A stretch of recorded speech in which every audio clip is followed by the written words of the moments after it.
whatever you want.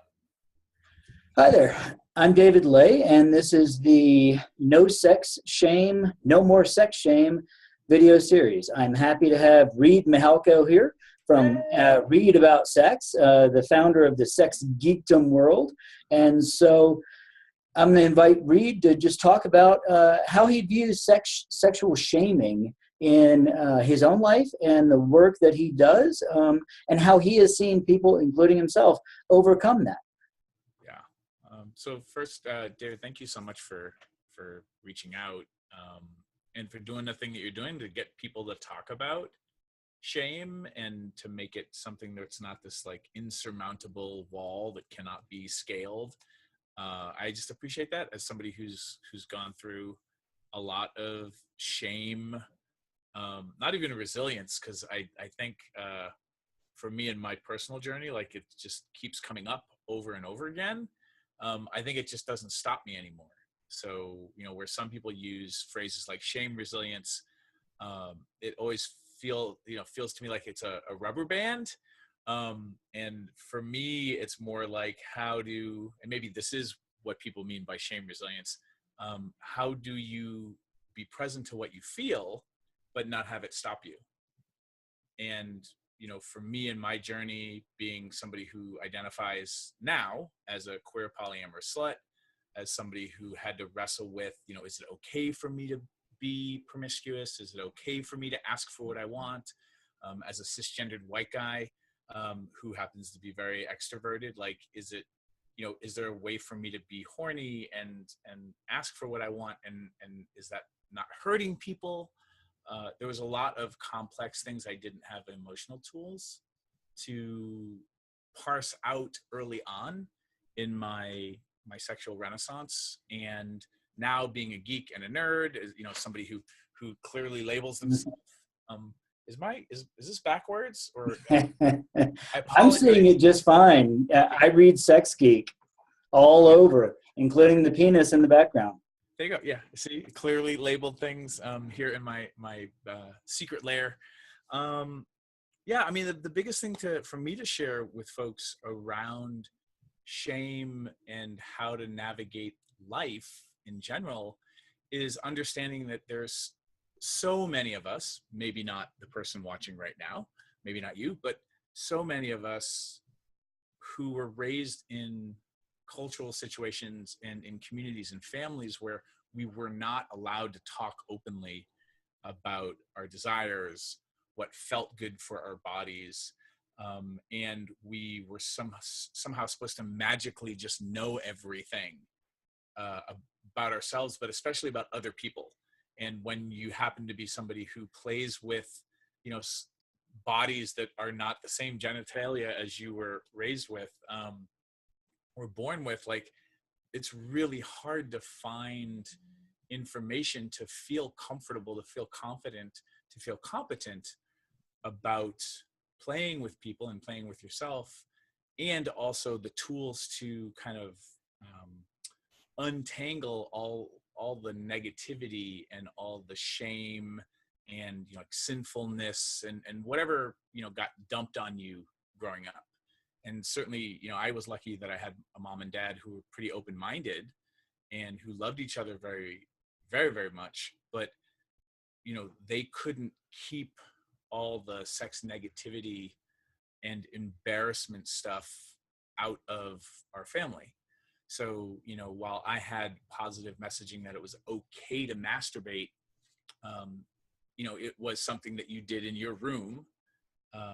But it wasn't like I could go ask my mom her thoughts on, lube, or, if I could go borrow her vibrator or things like that. So even for me, like, I had to sneak the sex toys out of my parents' drawer because it wasn't something I could talk about openly with them. A lot of therapists aren't real good at this either, because a lot of therapists don't have training on sexuality, and unfortunately, a lot of therapy ends up kind of inadvertently shaming people as they are kind of questioning and exploring these non-traditional, so to speak, sort of sexual experiences or desires. Is that something you've seen?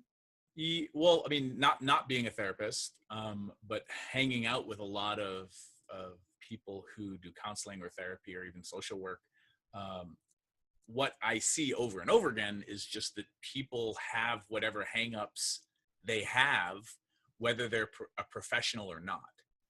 And where I think it's tricky in the therapy world is there are guidelines for what you can share about your personal life as a therapist, and those guidelines are there for really powerful reasons, but it seems tricky to be able to role model that sexual exploration and different desires are okay when you have to keep a certain kind of cone of silence on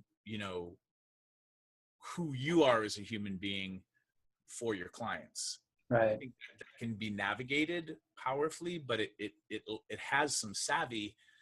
But and again, like, you can confirm this from me because I'm not a therapist, but like, it would be really hard, or seems to me like it would be inappropriate for you as a therapist to say to your client, "Oh, just so you know, pause. I'm having a lot of feels and shame come up about the thing that you want to work on because I have not worked on that myself." Like, it would seem that is inappropriate for you to share that with a client. Whereas for me as a relationship coach, I think part of my job, for me personally, because everyone, even coaches, get to set their privacy settings where they need to for their own good. But part of my job is to role model vulnerably where I'm at a lack for tools and knowledge, just to make it okay and to model for my clients that you don't have to know everything.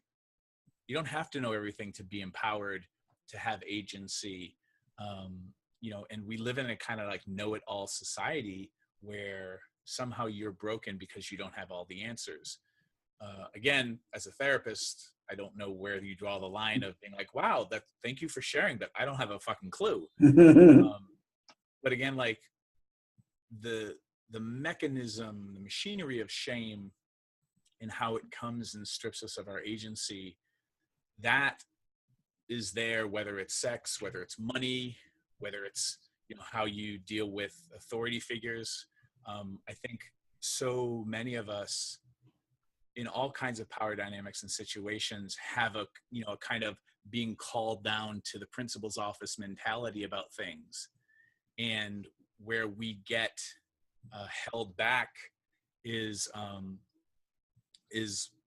no one gives us the tools to just recognize that this is okay. It's okay to have these feelings. It's okay to feel stopped.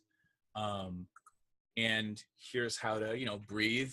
Here's how to handle what your nervous system might be doing to itself. Here's how to bring the negative things you're saying about yourself along for the ride, and understand that most people are struggling with similar dynamics around their own sexual agency, their own desires, wondering if they're broken or not. And that distinction of, there's something wrong with me because I have this desire, or because I don't have this desire, because now we live in such a hyper achievement oriented, goal oriented sexual culture, and I'll just speak for American culture, for the United States, that now there's something wrong with you if you're not into anal, and you should feel ashamed about that. So there's this interesting, like, no-win situation that happens, and so many people kind of just get all mucked up.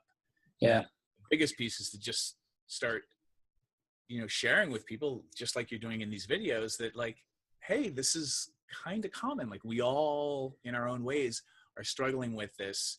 Just starting to talk about it and create that context that you're normal is the beginning. And then where do you point people at good tools, so that we can take those baby steps that over, several years, you have now traveled miles further than you ever would have in your own sexual journey.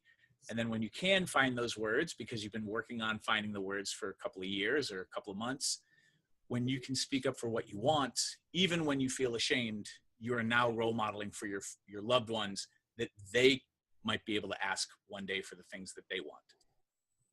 I think that's exactly it. I mean, I think opening this conversation, I think giving the permission and the willingness to say, I don't know, and this is something I've got inside me, and I need to find out, and for other people to be able to say, gosh, I don't know, but let's find out together.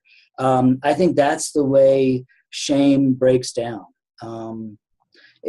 And you're right. I think these kinds of conversations, I think the education that you do, I think the growing movement of folks who are standing up and saying, hey, there are lots of ways to be sexual. There's lots of ways to have relationships. And we need to stop shaming everybody for not liking the one that we think is the right one.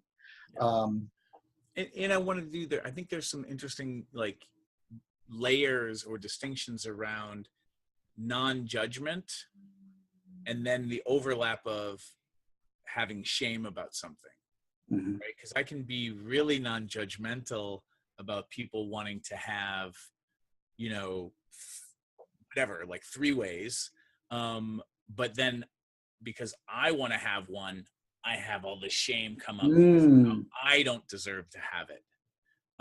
Whatever that, you know, whatever that is. But then you have the emotional tools to kind of reverse engineer where is the source of that shame coming from.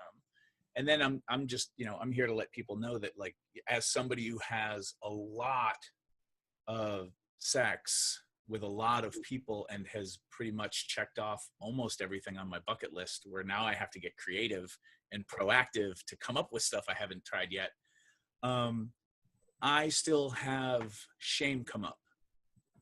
The difference between me and people who might be just beginning their journey is, for me, shame is kind of my compass now, where the interesting stuff in my life is to track what I feel like I'm ashamed of, or what I feel like no one could love me for if I were to ask it, and to then find the words to ask for it and the courage to ask for it.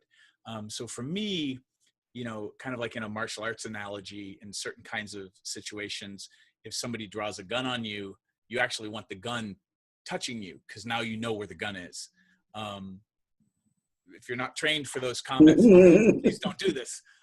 But for me, walking towards the gun, walking towards what I'm ashamed of, walking towards what I'm afraid no one could love me for, and finding my courage and my words there, sharing those things with my loved ones, that vulnerability has brought me more growth and more progress for my own development than anything I could have ever done. I think that may not be everyone's journey, but it is a thing to consider looking at, because if you can be a nerd about your own shame and kind of track it, I think those, what gets revealed there, whether you ever do anything about it or not, being able to stand in your own shame and still have your wits about you and your agency, that feels to me in my journey like that's a superpower.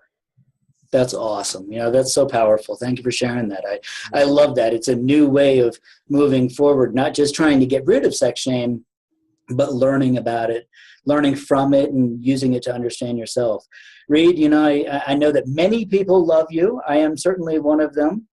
And thank you for doing this. It really means a lot to me. Thanks. Yeah, no, and for everybody watching, just don't give up. Keep doing what you're doing. You're doing great, and we need more people out there making this kind of progress and bringing these conversations to you know, whoever you feel it's appropriate to talk to about this. Like, you don't have to post this stuff on Facebook, but I do think healthy relationships are about being able to have vulnerable conversations with the people closest to you. Thank you, Reid. You're welcome. Bye.